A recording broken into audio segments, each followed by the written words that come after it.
అష్టదిగ్బంధనం అనే పదానికి అర్థం ఇప్పుడు మోడీ చూపెడుతున్నాడు. పాకిస్తాన్‌కి నిజమైన మొగుడు మోడీ.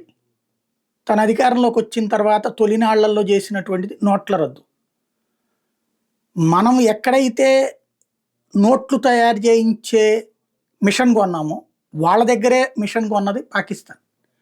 మనం ఏ పేపర్ అయితే కొంటామో అదే పేపర్ కొన్నది పాకిస్తాన్. దానికి అనుగుణంగా మన చిదంబరం గారు హెల్ప్ చేసి పెట్టారు వాళ్ళకి.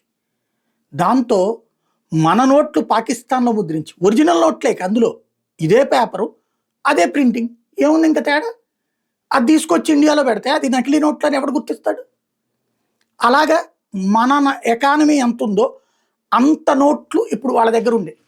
వెరీ సింపుల్ ఈజీగా అర్థమయ్యే భాషలో చెప్పాలంటే మోడీ వచ్చే నాటికి భారతదేశపు ఆర్థిక వ్యవస్థ ఉన్నది ఎంత, ఇవాళ ఎంత, ఎన్ని లక్షల కోట్లు, ఇవాళ ఎన్ని లక్షల కోట్లు, ఇదొక్కటి చూస్తే అర్థమైపోతుంది. ఇవాళ రోజున ఉన్నటువంటిది 50 లక్షల కోట్లకి వెళ్ళి అప్పుడు 14 లక్షల కోట్లు.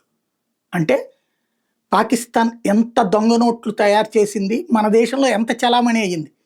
పాకిస్తాన్ ఆర్థికంగా అప్పుడు ఎప్పుడు ఇబ్బంది పడలేదు. నోట్ల రద్దు తర్వాతనే సంకనాగిపోయింది పాకిస్తాన్. అది మోడీ కొట్టిన మాస్టర్ స్ట్రోక్, ఏ యుద్ధం చేయకుండా.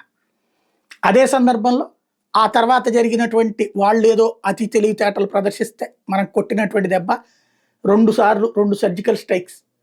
పాకిస్తాన్ పరువు పోయింది. అక్కడ పాకిస్తాన్ ప్రభుత్వాన్ని ఎవడూ నమ్మలేని పరిస్థితి అయింది.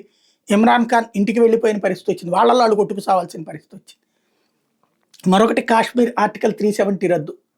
అది కల్లో కూడా ఊహించలేదు పాకిస్తాన్. ఇండియాలో సాధ్యమవుతుంది అనుకోలేదు. దానికి అనుగుణంగా బ్లాక్మెయిల్ చేస్తూ వచ్చింది. కొట్టి చూపించాడు, ఏమీ కాకుండాను చేసి చూపించాడు. అది తీసేసిన రోజున దేశం అంతా అల్లకల్లోలం అయిపోతుంది అనుకున్నారు, చేసి చూపించాడు.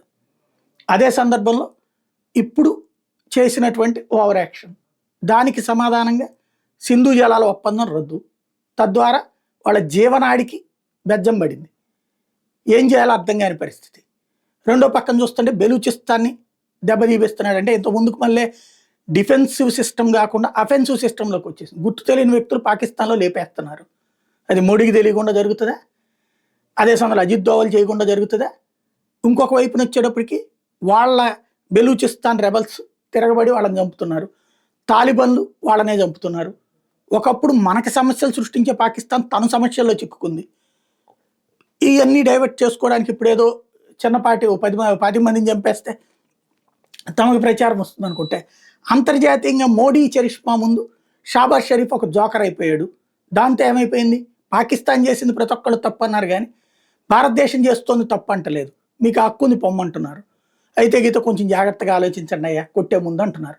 తలకాయ పగల కొట్టకుండా ముట్టికాయ వేయండి అయ్యా అని చెప్తున్నారు. ఓవరాల్గా మోడీ అనేటటువంటి వాడు ముండోడు. అనవసరంగా కెలికారు. ఆ కెలికిన దానికి చూస్తారు.